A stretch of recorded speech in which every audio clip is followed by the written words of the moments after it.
اسرائیل فلسطین اور بالخصوص مسجد اقصی کو ہی کیوں نشانہ بناتا ہے؟ یہاں ایسا کون سا خزانہ چھپا ہے جس کے لیے اس شہر پر مختلف قوموں نے 44 بار حملہ کر کے قبضہ کرنے کی کوشش کی؟ آئیے جانتے ہیں آج کی اس ویڈیو میں انہی سوالوں کے جواب، اور سب سے آخر میں ایک بہت خوبصورت تحفہ جو اسی ویڈیو کے توسط سے آپ کی خدمت میں پیش کیا جائے گا، اور وہ تحفہ اسی خزانے سے متعلق ہے جس کی وجہ سے میں بذات خود اس خزانے کے لیے متجسس ہوں۔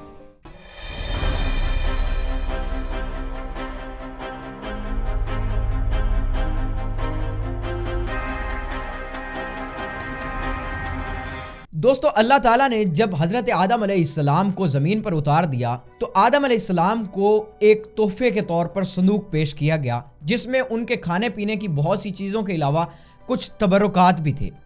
یہ صندوق آدم علیہ السلام کی وفات تک ان کے پاس رہا۔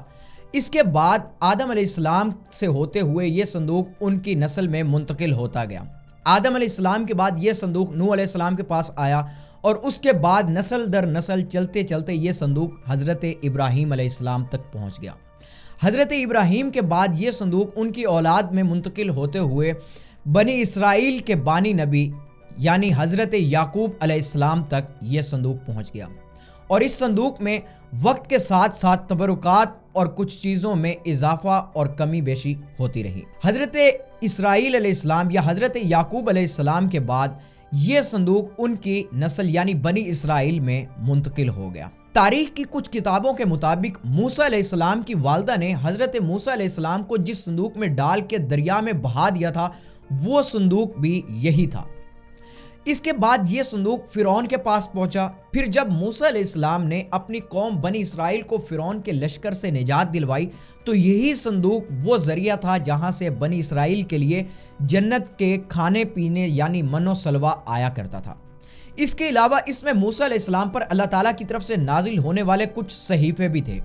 چونکہ اس صندوق کی وجہ سے بنی اسرائیل کو کچھ سکون ملا تھا، اس لیے اس صندوق کو سکون یا سکینت والا صندوق یا تابوت یا پھر تابوت سکینہ بھی کہا جاتا ہے۔ پھر ایک قوم نے بنی اسرائیل پر حملہ کر کے ساتھ ہی اس صندوق کو بھی چرا لیا، کیونکہ وہ دیکھ چکے تھے اسی صندوق کی بدولت بنی اسرائیل پر نعمتوں کی برسات ہو رہی تھی۔ لیکن کیونکہ وہ مشرکین تھے اس لیے اس صندوق نے ان پر الٹا اثر کرنا شروع کر دیا، اور طرح طرح کے عذابوں میں وہ لوگ مبتلا ہونے لگے۔ ان عذابوں سے وہ لوگ ڈر گئے اور ایک بیل گاڑی میں اس تابوت کو ڈال کے اسے واپس بنی اسرائیل کی طرف روانہ کر دیا۔ پھر یہ صندوق اس وقت کے نبی داؤد علیہ السلام کے پاس پہنچا۔ ان کو اللہ تعالیٰ کی جانب سے اس صندوق کی حفاظت کا حکم ہوا تو انہوں نے بالکل اسی جگہ جہاں آج مسجد اقصی ہے وہاں ایک ہیکل یا ٹیمپل تعمیر کرنا شروع کر دیا، جو ان کے بیٹے سلیمان علیہ السلام کے دور میں مکمل ہوا، اور پھر برکتوں اور رازوں سے بھرے اس صندوق کو اس ٹیمپل میں رکھ دیا گیا، اور ایک دفعہ پھر اس صندوق کی برکت سے بنی اسرائیل نے اپنا عروج دیکھا۔ لیکن جیسا کہ ہم اپنی پچھلی ویڈیو میں بتا چکے ہیں کہ بنی اسرائیل اپنے ہدایت کے رستے سے بھٹک گئے تھے، اس لیے اس قوم پر بیرونی حملہ آوروں نے حملے کرنا شروع کر دیے۔ ان میں سب سے طاقتور حملہ بخت نصر کا حملہ تھا، جس کی وجہ سے ہیکل سلیمانی تباہ ہوا، اور ساتھ ہی یہ صندوق یعنی تابوت سکینہ بھی غائب ہو گیا، اور ایسا غائب ہوا کہ آج تک اس کے ملنے کے کوئی ٹھوس شواہد نہیں ملے۔ یہی وہ خزانہ ہے جس کو تینوں مذاہب یہودی، عیسائی اور مسلمانوں کے ہاں مقدس سمجھا جاتا ہے۔ یہودیوں کے نزدیک اس صندوق میں ہی موسیٰ علیہ السلام کے وہ تبرکات بھی ہیں جن کی بدولت ان کا عروج لکھا گیا ہے۔ عیسائیوں کے مطابق یہ صندوق حضرت عیسیٰ علیہ السلام کے دوبارہ ظہور کے ساتھ جڑا ہے، اور مسلمانوں کے ہاں یہ مانا جاتا ہے کہ یہ صندوق یا تابوت حضرت مہدی علیہ السلام اپنے ساتھ لائیں گے، اور سب لوگوں کو ان کے حق پر ہونے کا ثبوت مل جائے گا۔ یہی وہ خزانہ ہے جس کے لیے اسرائیل اور دنیا بھر کے یہودیوں نے فلسطین شہر کو سرنگیں کھود کھود کر کھوکھلا کر دیا ہے، حتیٰ کہ اس خزانے کو پانے کے دعوے بھی کیے جا چکے ہیں۔ کچھ دعوے تو بہت مضحکہ خیز بھی معلوم ہوتے ہیں، جیسا کہ یہ دعویٰ کہ یہ تابوت ملکہ برطانیہ کے تخت کے نیچے چھپا ہے، اور مشہور آرکیالوجسٹ ران وائٹ کے مطابق یہ تابوت یروشلم کی پرانی دیواروں کی کھدائی کے دوران مل گیا تھا۔ چیف ربی آف ویسٹرن وال کے مطابق 3 اسرائیلی یہودی ربی ہیکل کے پوشیدہ دروازے سے ایک کمرے میں داخل ہوئے اور انہوں نے اس بات کی تصدیق کی کہ وہ تابوت اپنی تمام تر چیزوں کے ساتھ وہاں موجود ہیں۔ ان تمام تر شواہد سے یہ بات تو عیاں ہو جاتی ہے کہ تقریباً یہی وہ خزانہ ہے جس کے لیے پچھلی 1 صدی سے اسرائیل فلسطینیوں اور مسجد اقصی کو اپنے ظلم اور بربریت کا نشانہ بنا رہا ہے۔ لیکن یہ سوال پھر اور تجسس پیدا کر دیتا ہے کہ اگر یہودیوں کو یہ خزانہ مل چکا ہے تو پھر وہ فلسطین کو کیوں کھود رہے ہیں؟ یقیناً 3rd ٹیمپل بنانے کے لیے۔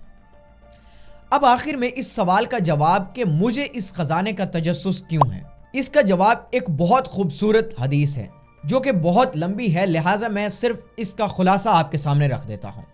حضرت ابو بکر رضی اللہ تعالیٰ عنہ کے دور میں کچھ صحابی ایک بادشاہ کے دربار میں گئے تو اس بادشاہ نے ان اصحاب کو کچھ کپڑوں پر دھاگے سے کڑھائی کی ہوئی کچھ شکلیں دکھائیں، جن میں سے ایک شکل بالکل عین نبی مہربان صلی اللہ علیہ وآلہ وسلم سے ملتی جلتی شکل تھی۔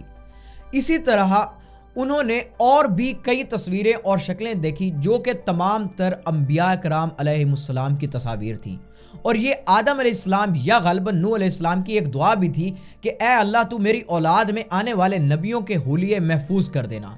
شاید یہی وجہ تھی کہ اس بادشاہ کے پاس کم و بیش 1,24,000 کپڑے پر بنی ہوئی تصویریں موجود تھیں۔ اب چونکہ صحابہ کے مطابق انہوں نے اپنے نبی کا حلیہ ٹھیک ٹھیک پہچان لیا تھا، اس لیے اس بات میں بھی کوئی شک نہیں رہ جاتا کہ باقی انبیاء کی تصویریں بھی محفوظ ہوں گی۔ اس واقعے کا تعلق تابوت سکینہ سے یہ ہے کہ ایک روایت کے مطابق شاید یہ تمام تر تصاویر بھی اسی تابوت سکینہ میں محفوظ ہیں۔ میں بہت متجسس ہوں کہ اگر وہ صندوق مل جائے اور اس میں سے یہ تصاویر بھی نکل آئیں، پھر تو ہم اپنے نبی صلی اللہ علیہ وآلہ وسلم کو بھی دیکھ سکیں گے اور باقی تمام تر انبیاء کو بھی۔ کیسا خوبصورت احساس ہوگا یہ۔ امید کرتا ہوں کہ آپ کو ہماری آج کی یہ مختصر سی ویڈیو بہت پسند آئی ہوگی۔ ہمارے چینل ڈسکور وزڈم کو سبسکرائب کر لیجئے اور ساتھ لگے گھنٹی کی آئیکن کو دبا لیجئے تاکہ اس طرح کی مزید انفارمیشن اور تجسس سے بھرپور ویڈیوز آپ ہمارے چینل پر وقتاً فوقتاً دیکھ سکیں۔